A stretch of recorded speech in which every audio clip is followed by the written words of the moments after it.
the No, well, we're live ad, now. and yeah, now we got nice little loop. We're back. The sound of mograph needs a little more padding. I feel like, yeah, I was seeing that in a few weird cases it wasn't padding correctly. So I might investigate that a little bit more. Anyway, hello everybody. We're on the two-shot now. Good. Welcome back. Welcome to season 2. We're here. Kyle and I back on the boards, doing it up big. As you can see, our level of professionalism has remained the same. Yeah, we're the same Kyle, same bat time, same bat channel. We've made a few improvements to the show. We've made a few improvements to ourselves. Probably a few non-improvements as well. Yeah, deprovements. Unimprovements. But welcome, everybody. Welcome to the Motion Design Hotline. Thank you for joining us in the chat. Great to see so many people coming in, hanging out with us, asking us questions. People were asking questions an hour before the show even started, Kyle. How amazing is that? That's quite amazing. Well, it shows the level of commitment that people have, even if we may not be super committed to things. But we love to see that. We want to try to solve people's problems. And this year, things are different. So we're going to talk a little bit about how the show is a little bit different. Then we're going to get into some of these Q&As. We're talking about what we've been doing in the 4 months between. Probably not. No one really cares about that as much. But yeah, and then we'll get into it. If you enjoyed that looping thing at the start, folks, then you know that we're talking a lot about audio in motion design today. the hidden visual component of sound. Weird. So it should be good. I don't know. Kyle, what have you been up to? Honestly, I've just been sitting here motionless for a couple months, just waiting for the show to start again. When you don't see Kyle, he's waiting for the show to start. I'm just in stasis. That's what's important to know about Kyle. But I don't know. I feel like we've been doing stuff. Like you're speaking at NAB this year, as long as it happens. I will be, yes. Yeah. I mean, that's taking place in the future and not the past. But right. Agreed. Well, there were some emails sent to establish that that's happening. Yeah. See, what's interesting about time is that events in the past become things in the future. It's amazing. Weird. Also, I'm going to say that this episode, someone is actually sponsoring us. It's the amazing people at Envato. If you're familiar with Envato Marketplaces, it's a place where you can pick up a lot of stock elements, and we're going to dive into actually some of those and talk about that a bit. But, I just got to thank Envato. Even though people don't really know that name, people mostly know them through their various forms, like your photo dunes, your video hives, your audio jungles. It's a lot of thing plus environment. Which I like. But yeah, they're a fun company out of Australia. So anyway, big thanks to them. But let's get into it, I guess. One of the big things that's different is that we look a little bit different. Camera, sound, lighting is a little bit changed. But the big change is that we ask people to submit the questions with a form. We're asking people to use Google Forms. Send us a thing. The links are going to be all over the place to submit things, but that way we're able to actually go a little bit deeper on some questions. If people want to send us like project files that you're stuck on, or if you want to, really just info dump on us more than you can do in the chat. That's what we want. We want you to give us your questions in the fullest form, and we work it out. But yeah, I can't wait to get some project files and be asked to untangle all the spaghetti to figure out why it's not working. Kyle, fix project broken. Kyle, fix for me. I fix. Yeah, you fix now. But that's the kind of thing that we're trying to do on the show. Because last season, I don't know, it was a little bit hectic. We kind of weren't able to have super good examples. I don't think. If I were to critique us, that's what I would say. It was difficult to really spur of the moment that stuff. But let's dive into our first one. We've had our marin open here. We've really marinated in it for 5 minutes. So probably far too long. Yes. Oh boy, let's cut to it. People are tired of this crap. But people in the chat, we still want to take your live questions. So you get them at us. You get at us in the live chat with your troubles, with your questions, with your problems, and we'll try to figure it out. So we got so many people. We got Kyle Zager's back. We got Nick Abrams, the other Abrams is back. we got Roland in the mix too. So there's so many great people coming out. Joel, Tori, yeah, Joel. A lot of people that we've seen quite a few times, which is awesome. That's true. Oh, everyone's back in action here. So what's our first problem, Kyle? Do you remember what that thing was? Yes, it's a question about figuring out how to deal with sound effects and such.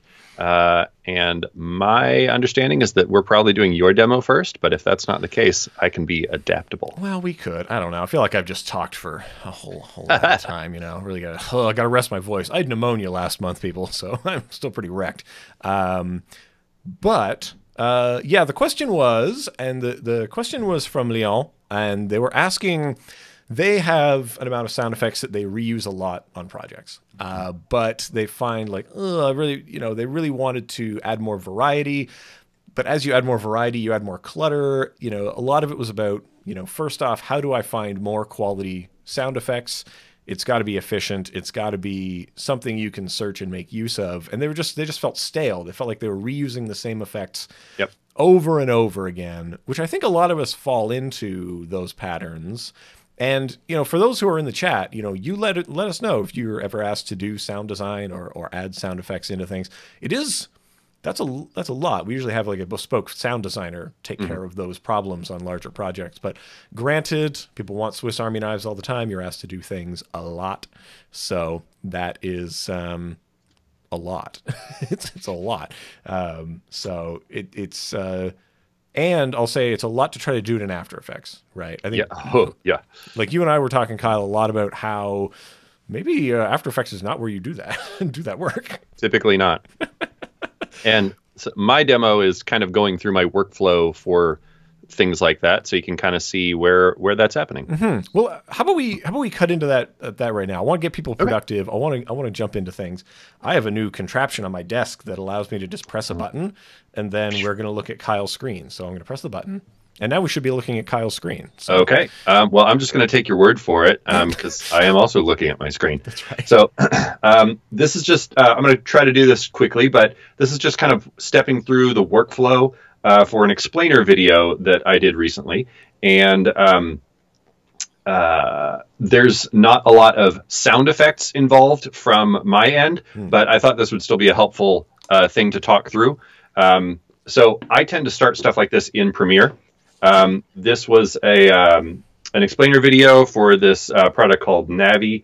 And Jake Williams did the design and ultimately most of the animation on this as well. You can find him at jakewilliams.tv. What up, Jake? I guess I was the creative director for this primarily. I'm seeing a note that the audio is doubled up on my screen. Oh, is it? So, yeah. Oh, you know what it is? Yeah, because Skype is like feeding that at us double. Awesome. I'm going to mute one of your channels. Okay, good. Okay. So let's make sure that for the audience here, does this appear to be, were you hearing a scratch track and some music and only hearing it once? Yeah. Let's hope so.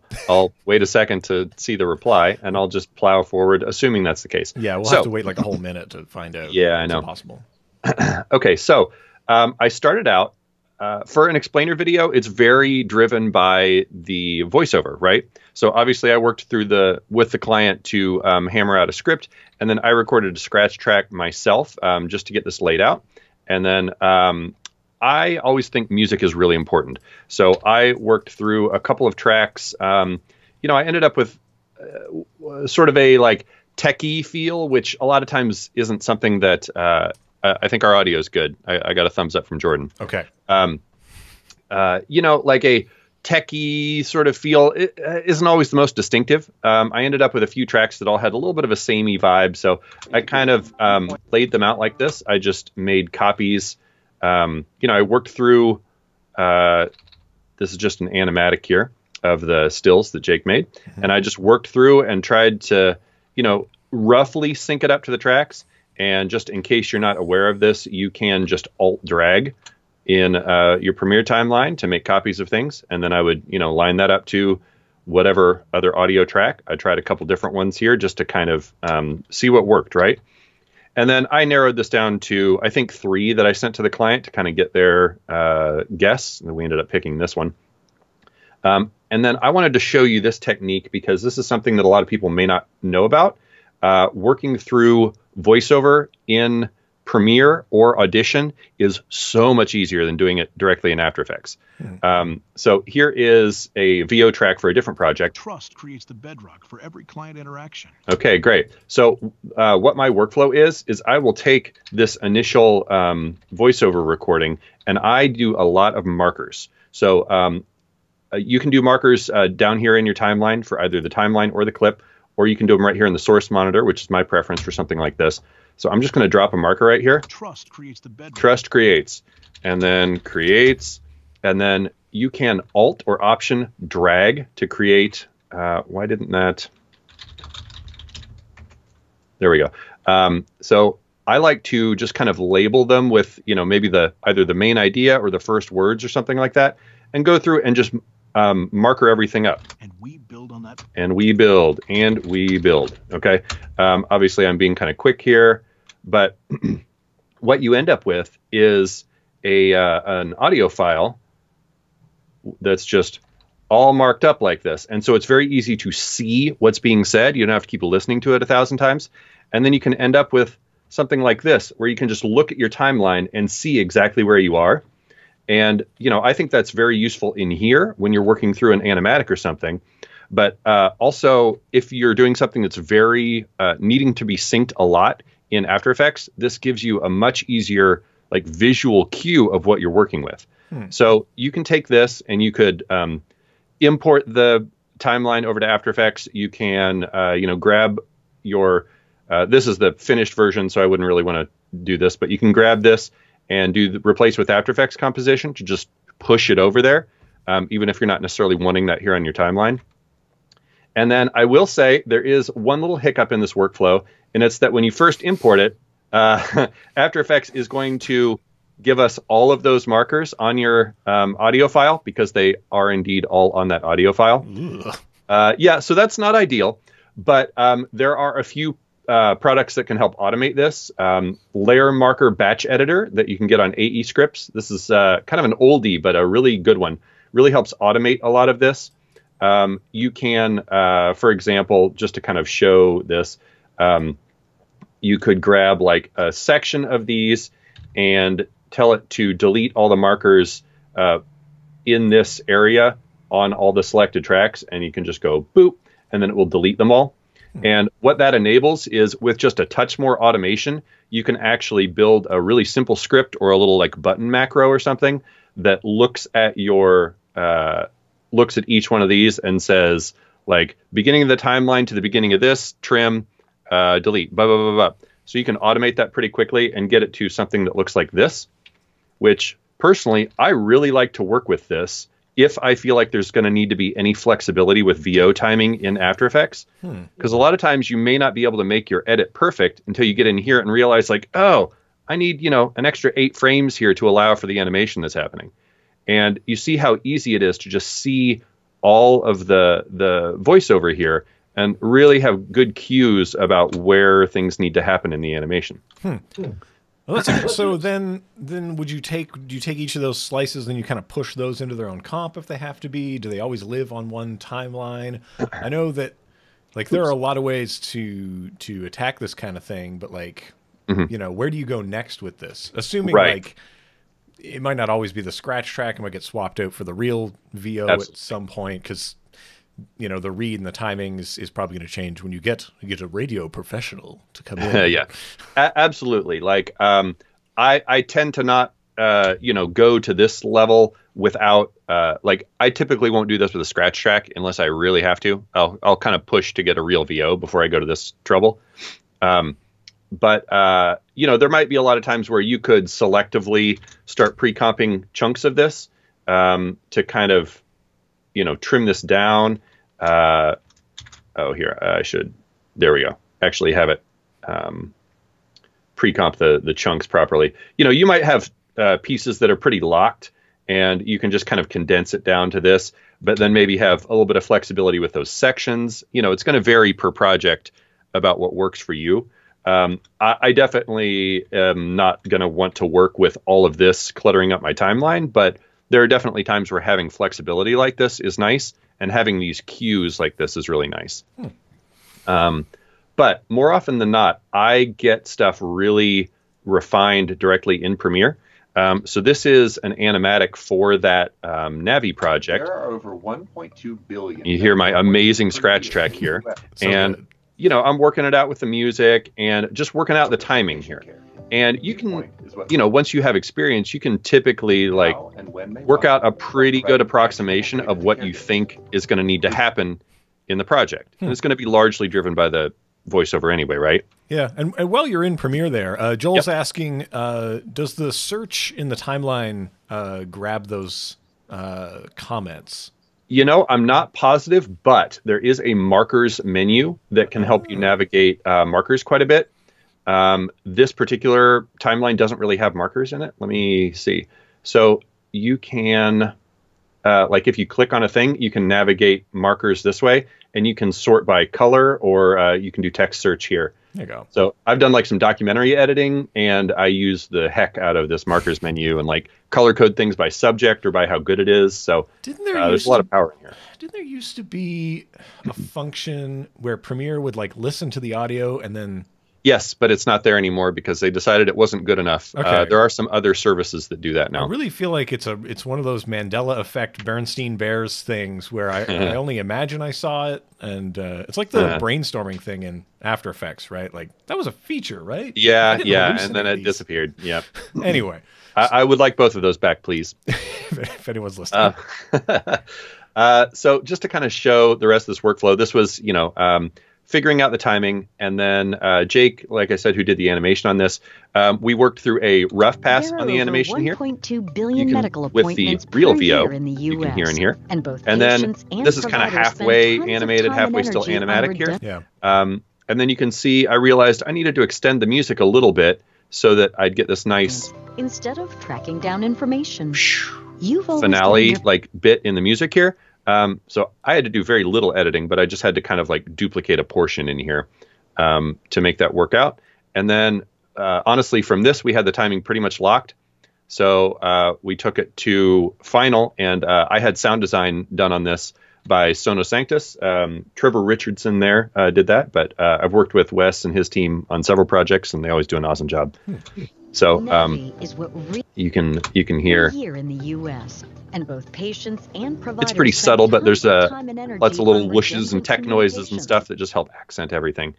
I will point out, though, I did a little logo sound effects thing in here that the client just wanted for something kind of standalone. And I'll just real quickly point out how I did that. This music was from Premium Beat, and with most of those tracks, you can download stems. And so what I did is I cut up a bunch of the stems. This is like, I don't know. Can you hear that? I can't hear it at all. Weird. Let me maybe reveal it in the project here.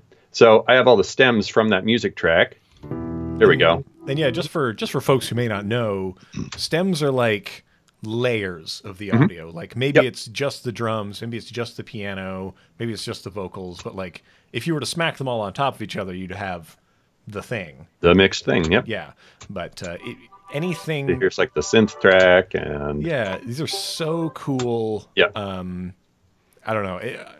I am an old-time Premium Beat fan for their music selection.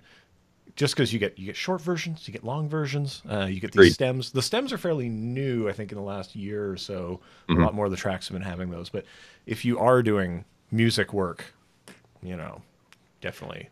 Yeah, and look for variety in a single lane. Yeah, totally.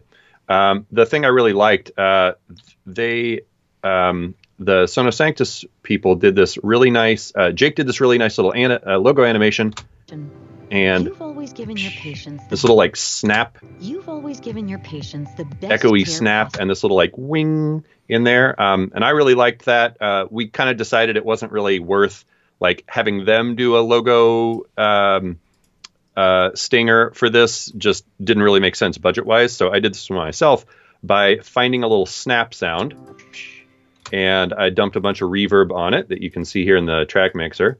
And then honestly, I just took a couple of the stems and I did some strategic, like a little bit of effects work, a little bit of reversing or things like that, with just different elements of the music track. So it would have the same feel, but create a nice little audio sting. Good stuff.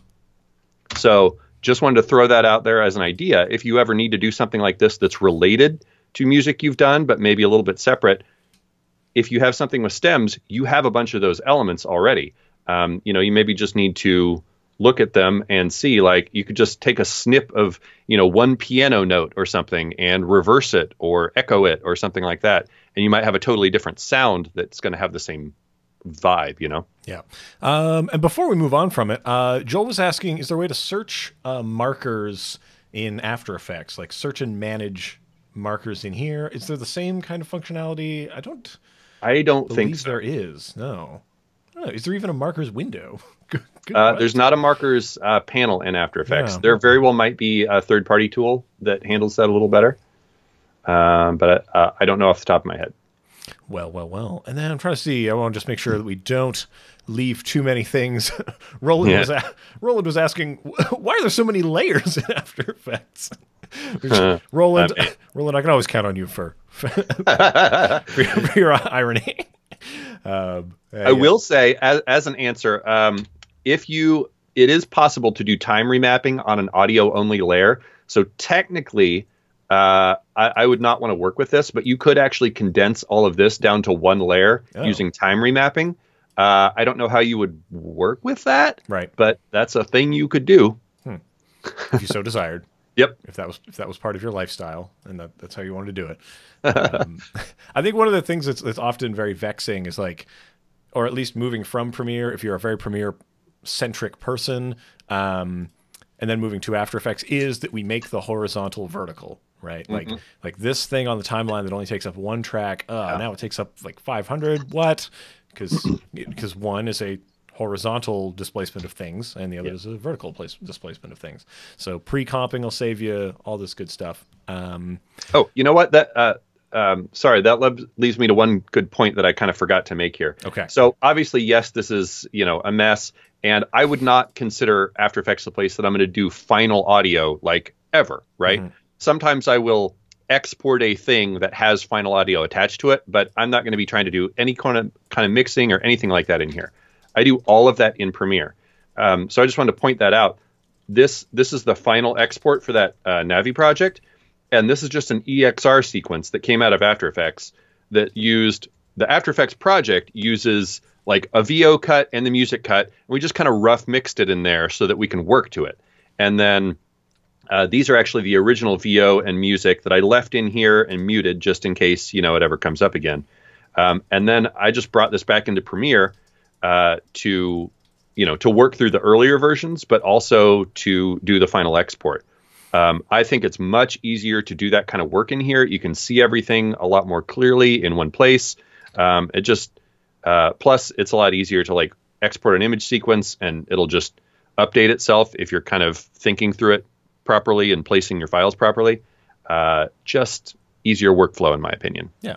So hopefully that helps. I don't know. Any other bits? What I was going to ask is, do you ever need to take the audio from After Effects with this method and then push it back to Premiere? Is that ever something you need to do? I mean, yes, but only as a reference, really. Yeah. So it's kind of a sort of a one-way street. I think you don't want to be bouncing back and forth. I often give the analogy of it's kind of like trying to dock two ships at night. You kind of have to lock. Yeah. You got to lock something down. Yeah. But let's go back to our heads. Let's do it. Yeah. Oh, it's our heads again. Hi. And one big part of the question that came up there was where do we even get this music from? So we talked a little bit about Premium Beat. I'd like to talk about a few places that we can get audio from. This is also the time of the program where we need to talk about our whoever's sponsoring this stuff. But they're good about it. They don't make us beholden to only talk about them as a source. So there are some really interesting places that I like to go for audio and various libraries. The larger your audio library gets, the more difficult it is to manage and to do stuff with, to find what you even want to be looking at. So with that in mind, hey Logan, welcome to the show. Thanks for coming out. Let's get There's one place that's really neat. It's called motionsound.io. Let's look at Evan's screen. Okay. I just hit the button, and we are looking at Evan's screen now, which is cool. So hopefully people are also hearing us. I have no idea. Oh, Kyle, they might not be hearing you now. Oh, I just thought about that. No way. We need your commentary, Kyle. Let me try to fix this up real quick. I don't want to lose Kyle's voice on here.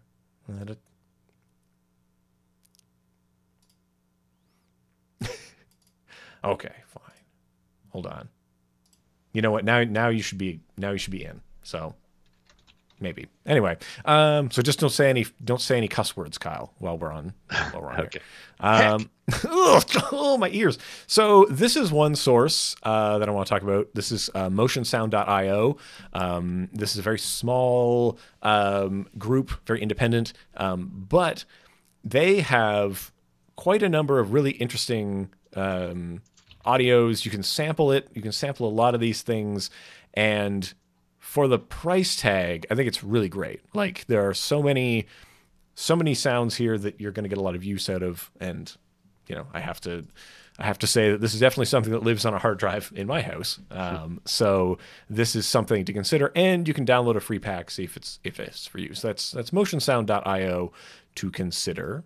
But one place, folks, sound is expensive. And one place I like to go is Audio Jungle by Envato. This is actually why we ended up making sponsorship happen. It's because they are a product that I use. One of the things that's really nice about it, though, is that it is a really big market. It makes it a little bit difficult to search sometimes, but they pay back to as a marketplace, they don't take as big of a cut from people as other marketplaces. So that's something that's really nice about them. So 1-2 here, maker of some wonderful packs of sound. They get, I think it's upwards of 60% of things, maybe even higher than that. I don't remember, but it seemed baffling, compared to other marketplaces. But one thing I want to say is that the cost per item is quite low, and when you're going to have a lot of client feedback and throwing things back at you, and having to find things that are kind of bespoke sometimes, this is a great place to go. There was a site, Kyle, you and I are of similar age. We're going back to our heads now. Okay. And do you remember FlashKit? It sounds familiar. So FlashKit is dead, right? Flash in general is pretty dead. Right, but what FlashKit was an amazing place where you could just go and grab all these royalty-free nonsense sounds, like for all your silly little Flash games or whatever you were making. Yeah. So that's still alive, though. That stuff is still around. So FlashKit still remains. There's also, Free Sound or something like that. I don't know. Yeah. There's a couple free sound archive sites. So one thing I'm gonna say is that for any of those things, the quality is usually a lot lower. This is one of those you kind of get what you pay for things, and you have to really pay attention to the actual licensing of the stuff. Like, licensing of sound effects, I think, is really important to understand and know. And it's I don't know, it's something that you don't want to deliver a thing and then get really dinged on this. So always make sure you've got those licensing documents, where that's at. And that's just my advice in general for that kind of thing. The other thing I'm going to say, throughout your lifetime, you will acquire a lot of files, right? And now, Kyle, we were also talking about this before, digital juice, if people recall. And in the chat, if you were once a holder of a thick binder of CDs with digital juice on them, you let us know. Yeah. I remember digital juice so much, and it's. I mean, here's the thing: like a lot of the visual stuff from digital juice that yes, I still have some of those on my shelf, right. And yeah, those things from 2005 look very dated. But the thing about sound effects is that I feel like they're much more timeless, especially if they're organic things. I I bought 4 big, thick, binders of CDs of sound effects. Yeah. And I still use those regularly because they're a bunch of organic sound effects. And, if you just need Foley work or whatever, obviously there's plenty of electronic stuff and that still works. Whooshes and stuff are pretty timeless for the most part. So yeah. And I mean, speaking of timeless, another great place you can go, there's a little place on the internet called archive.org. I recommend this to anyone who's sort of doing personal projects, or, you're like, oh, I just need footage to play with. Go to archive.org and you will find a lot of historical Creative Commons elements out there. Now, that this is because I'm, of course, an evil socialist, and I believe that everything is a remix, etc.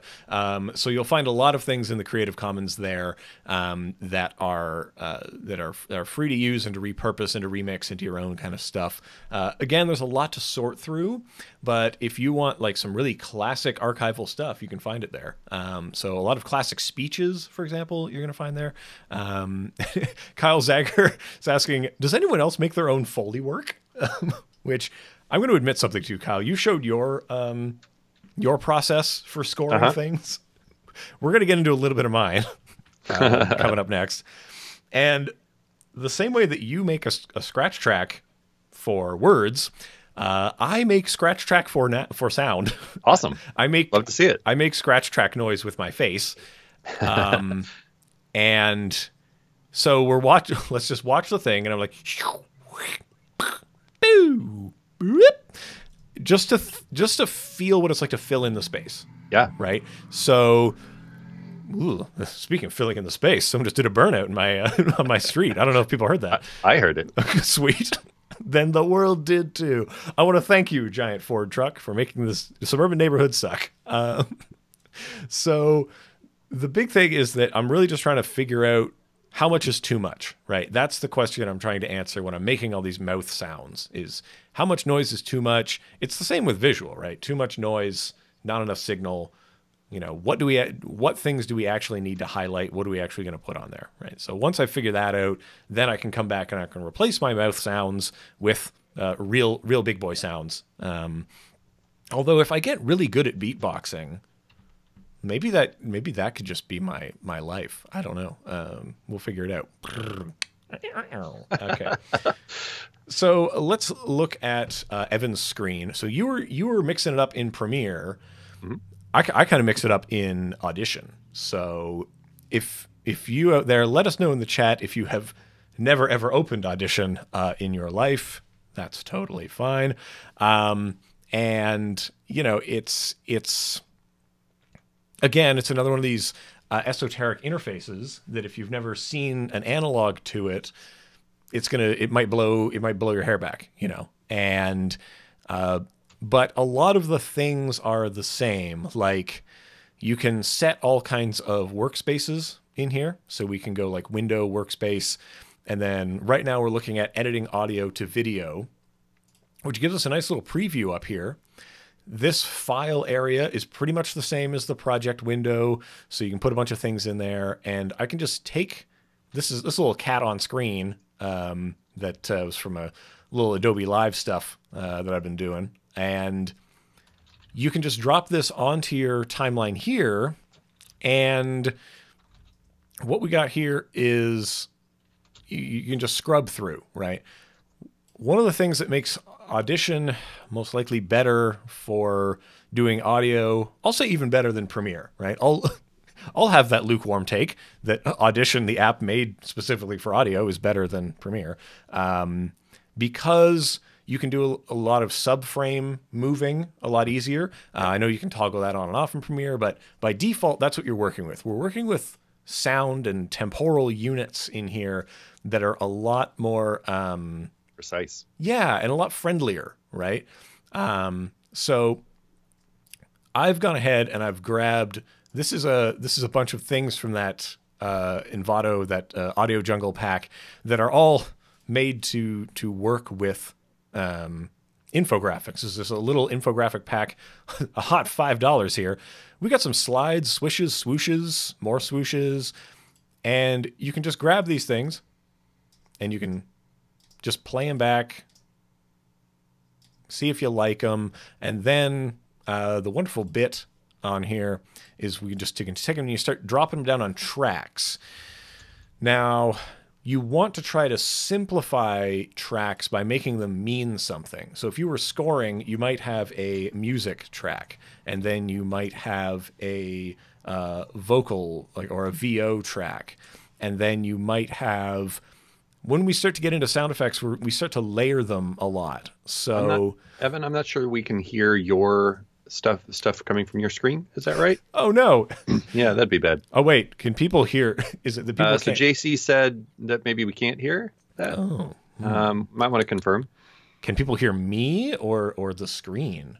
Hold on, I'm going to tap my mic a couple times. Yeah. Sorry, folks. We did change up some of our AV stuff a little bit for this season, and we're still ironing some of the kinks out here. What do you think we might? Oh, what do you think it might be? This terrible thing. You could probably kill my screen share one if maybe that is still holding on to it. One of the trubs.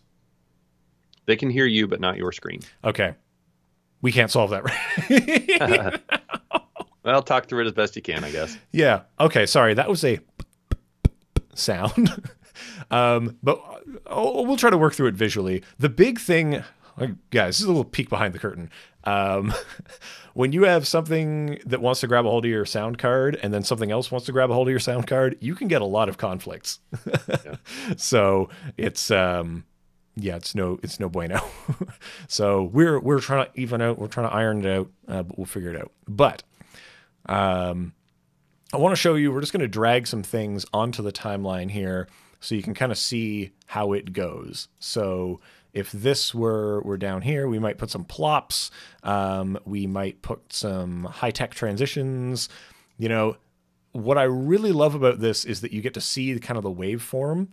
And one of the things that's really important about looking at the waveform is understanding where the hits and peaks are. So starting to really understand, what am I looking at when I look at this waveform? Well, it's just loudness, right?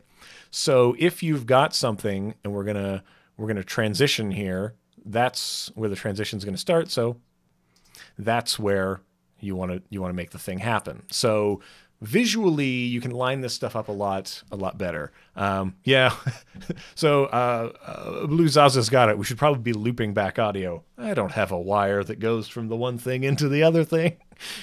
Of all the wires in my desk drawer, that's not one of them. The fun of this is that it's almost impossible to fully test this until you're actually live. I know, it's great. Yeah. Now, I'm going to say this. If I had have opened up Audition while we were live, everything would have exploded. everything would have just lit on fire, and you would just see me burning silently because you couldn't hear my microphone. But yeah, so that's kind of how I do it. I like to lay things out on tracks. One of the things that's really nice is you want to just kind of put things that are of similar things that have a similar audio quality or a similar treatment on the same track. So let's say we're going through this and you know what? I'm going to make all my cat noises on one track. I'm going to put all my computer noises on another track so that if I want to do any per track effects or bringing those volumes up and down, any of those levels, if I want to push them left or right, those are things that you're able to do on a per track level, so you don't have to manipulate every little clip, get in there. So thinking about things in terms of elements or in terms of what they are, the great thing about tracks is I'll just hold my earbud up to the microphone. I'll just yes, hold it way up there. So that's my kind of advice here for doing that. So we would want one track that is like computer. What's great about these tracks is that you can shift them around, but you can also shrink them. So when you're done working on it, you're able to just shrink it down, like, forget it, whatever, it's done. I'm not going to touch it anymore. And being able to like mute them, solo them. Oh, there's so many things. I am a audio novice. I'm a real noob when it comes to audios. So don't ask me too many audio-based questions, but I will say that some of the things that are really fun that you can sort of do in here are these little faders here on either side are really great. Like, how intuitive is this? Okay, I need this to just fade in like this. No, I need to fade in like that. Like, I'll move this onto another layer so you can see the color a bit better. But like, you just grab this handle, you pull it, and then you dip it down for it to be exponential that way or exponential this way. Right? How great is that? Like, I do love that. Like, so much control over your in and out of audio that you can really just dial it in so precisely as you like. And I'll say that, like, fading audio over time is really important, like not being harsh in and harsh out on things. And I mean, it's what Audition was designed for. So that's I'm telling you the function of the program. It's however, Kyle, that's enough of my mumbo jumbo. Vivek is asking, how many tracks can we add? Good question. I think it's a lot. A lot? It's like a lot. Yeah, is the exact answer. I've never hit the ceiling on tracks, and I may never hit the ceiling on tracks, even in my wildest dreams. I don't know. The upper limit is always going up. Like, it's something they do brag about. So, yeah. Probably as many as until your computer explodes is the answer. Yeah. And Yusef is asking, what is pitch shift? Mm-hmm. So pitch shift is like making things higher or lower, and you can just drag something up and down. So you can just grab something, you can apply your pitch shift effect to it. You can pitch shift in, I think, Premiere, After Effects. It's all over the place. Yeah. But basically, you're just pushing things up and down octaves and semitones. So if you have like a beep or a blorp or a boop, and you want to take that one effect and you want to get 3 out of it, just push it up an octave and down an octave. Boom. You nailed it. Now you have 3 out of that 1. They all play together. They're all kind of, oh boy, we should really get someone who knows more about music on here. There are these things. We got some thirds, we got some eighths, we got some quarters. There's a lot of ratios involved. But the idea is, if it's at an A and you push it up by an octave, it's still an A, but we've only gone up by one octave, so it's still an A. But yeah, that's kind of the idea of pitch shifting. You can also do like pitch correction. You can like auto tune things. You can really play around with that. And yeah, I don't know. JC made a great point here that even tiny shifts in pitch can make a repetitive noise a lot more interesting. He said bearable, which I agree. But yeah, like maybe you need to use the same whoosh 3 times in your project. But if you, you do a little bit of pitch shifting or just a little bit of time correction, so that one time it's whoosh and one time it's whoosh, like that might be able to be the same actual source file, but if you do a little bit of variation, it makes such a huge difference, and it just doesn't sound like the same thing over and over again. Yeah, and what's really fun is you can time stretch things. So if you were to stretch something, it starts to sound lower because it's getting slower, and the waveform is moving further apart. So you're able to create more variation that way. So you can have fast things, slow things. So you're able to juice a lot out of your existing sounds by doing that. Maybe that was a better answer to the original question. I don't. That's exactly what I did on the little logo thing that I did. I believe I did some time stretching, but retained the original pitch. So that helped kind of, make that work. Yeah. I feel like sorry, go ahead. I was going to say, I think we've nailed that original question. We'll see. We've gotten a lot of other audio related questions that I think maybe we can just, try to knock through the rest of those here. Yeah, let's do it. That's why people come to a live show, Kyle. They come here for live help, and we need to help them live now. Because we're only on here for like 20 more minutes. So get those questions at us. We're going to try to jump into them. And if you have long, difficult questions, use the form. Submit the form. We want to use that form. We want to be prepared, people. We don't want to look like a bunch of noobs up here fumbling over our words. So, Kyle, what do you like out of the list? What's jumping out? Well, I've got one here that since they can hear my screen, I guess I'm the one that's going to have to demo this. But that's right. Gennaro asked, any tips on making fades of music less noticeable? And also I had kind of gotten a little bit of conversation about Remix, which is a feature that was almost what I was going to demo today. So I'll kind of cover both of those real quick and see what we get. All right, let's go Kyle screen. Go Kyle screen. Kyle screen, activate. So we'll see how well I can do this. Okay. On one of my projects here, I can just clean this up a little bit so we don't have extra stuff.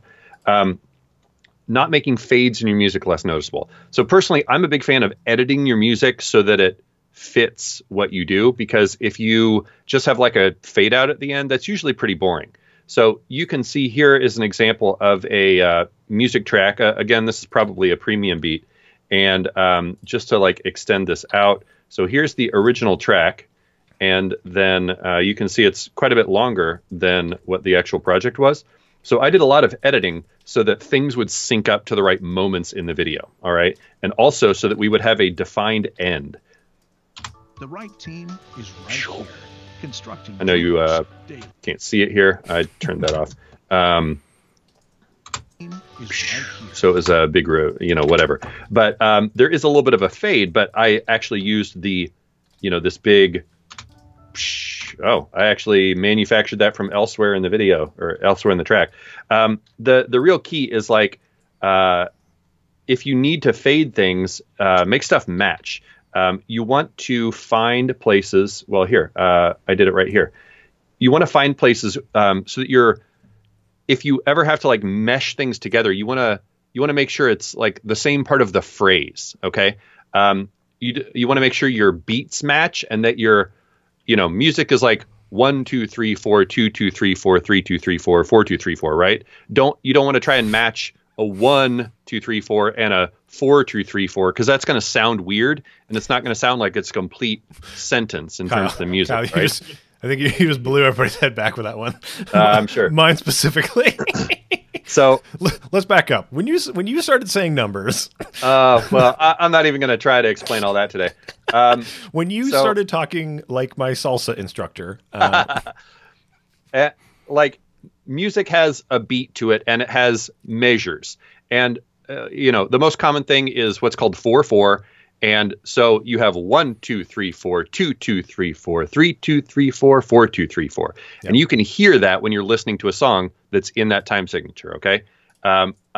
If Jordan's still in the room, he's probably laughing at me and how terribly I'm explaining music. But if you're going to cut something together, you got to make it fit, make the phrases fit properly so that you're not just coming in like randomly elsewhere. So like you can't just make something any length you want. You're a little bit restricted with like where you can make your cuts. And so that's part of the reason that I work stuff out in Premiere like this so that you can do these cuts and like get the music, it might be that you can get the music like this long or you can get it this long. So you need to kind of finesse your VO so that it fits like that. If you don't feel like you're comfortable getting all those to work together, and ultimately sometimes you do need to make fades in here or whatever, but I try to avoid a final fade whenever possible, unless just a little bit. You got to have a nice like finish here. But let me show this thing called Remix in Audition that can help do that automatically, and it's pretty amazing more often than not. So if you bring a music file into Audition, you do have to start out by, I'll just do this again. But so here's my MP3 that I brought in, and I didn't even listen to this track. I don't know which track it is. It's just a random one that I grabbed. So you have to do insert into multitrack and create a new multitrack session or put it into existing one. And then you right click on that music, and down here there's this thing called Remix, and you click Enable Remix. And then it's going to take a second while it analyzes the track. I did that while Evan was talking earlier, so you wouldn't have to wait for it. So once that happens, you'll get right here on the edge, there's this little stair-steppy thing that gets added. And that means that Remix is enabled. And what you can do now, instead of just, listening to this, you get this extra little grab here and see how Remix is popping up. I could take this music track that's, 2:46 long. And I can grab this and say, let's try to make this 1 minute. And Audition's going to say, okay, boop, boop, boop, boop. And let me zoom in a little bit here. You can see, it may be tough to see on the stream, but there's these little like crisscross marks here. It made edits based on where it thinks the best spot's going to be.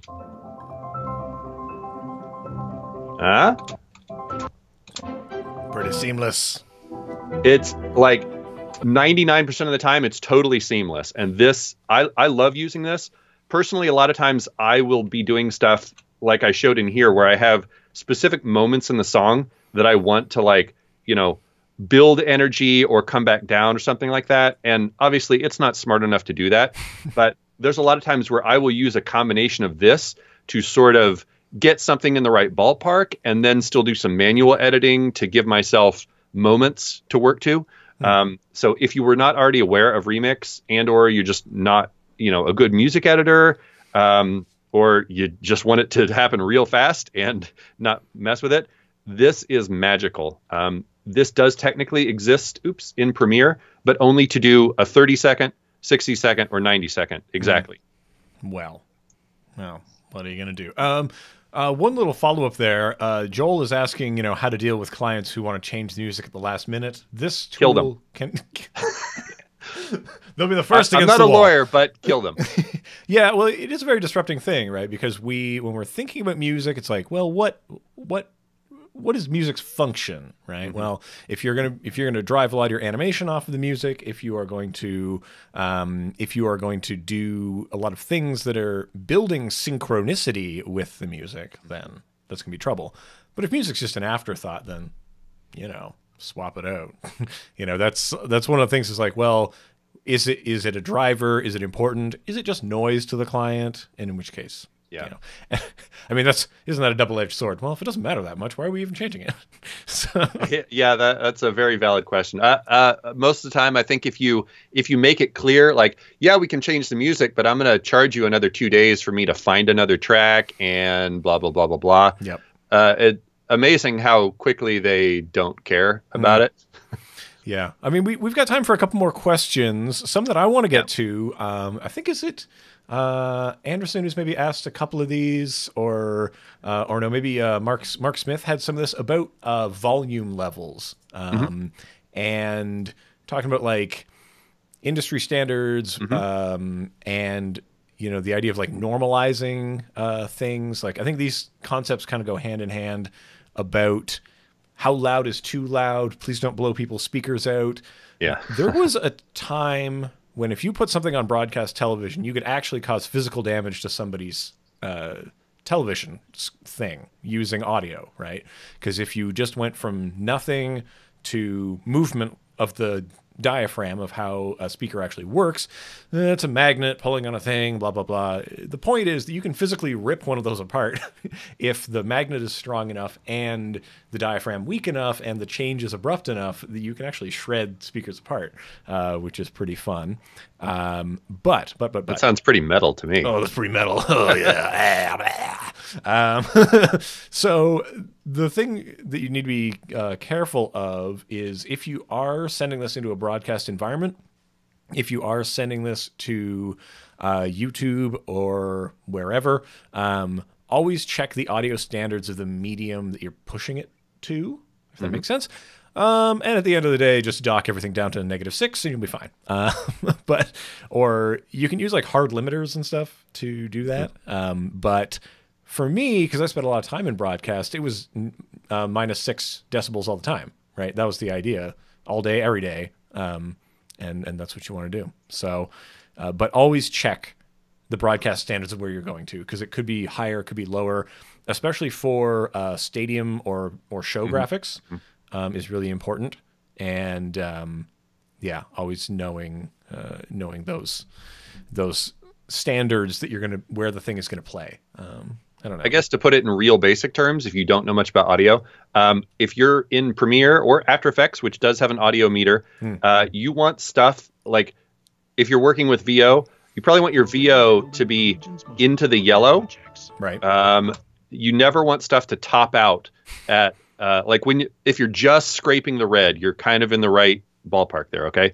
If it goes off the top of the red, you're losing information. That's like overexposing footage. Right. Okay. So anytime that you have something that is going off the top, it's called clipping, and you don't want that. It's like, if you turn a cheap speaker all the way up and it sounds awful, that's essentially what you're doing. And yeah, the idea is Anderson was asking about normalizing. So the idea is when you normalize, you are pushing up and then pulling down, right? So we are going to boost, we're going to amplify, and then we're going to clamp down. So you can do this with a lot of the dynamics, a lot of the compressing. A lot of the times it's just amplitude, amplify and then hard limit. That's the most basic 2 functions that you're trying to do. All these things that I learned very recently as I've been editing podcasts. So that has been an adventure, because someone else usually does my audio for me. We got time for... So sorry. Yeah, sorry. That's a good segue into Clark's question from earlier. We're just going to step on each other for a little bit. The show's falling apart at the end. So Clark had a question earlier here. Okay. In your projects, how often are you dependent to sound designers, illustrators, etc.? Do you usually download pre-existing stuff? Do you work with other freelancers? Yes.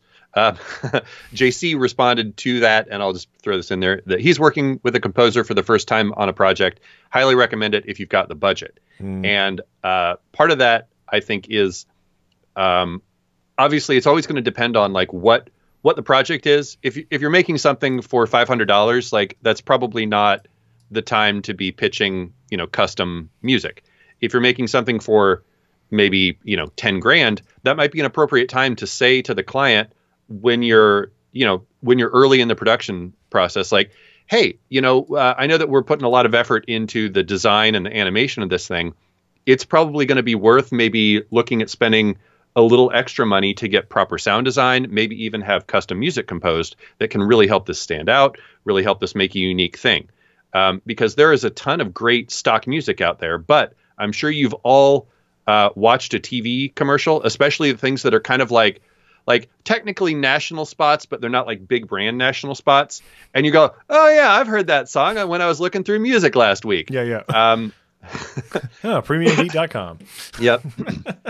Or you just think like, oh, I thought it said Audio Jungle in this track. Oh, well. Yep. Those are kind of my favorite when those little oopsies slip in. So, I mean, I think the short answer is when the project is appropriate, that you can put that in the budget, and that's a conversation with your client to help them understand why that is valuable. Yeah. Other than that, though, we're kind of running out of time here, folks. I want to say just a big thanks to everybody for coming out and being with us here at our first episode back in the saddle.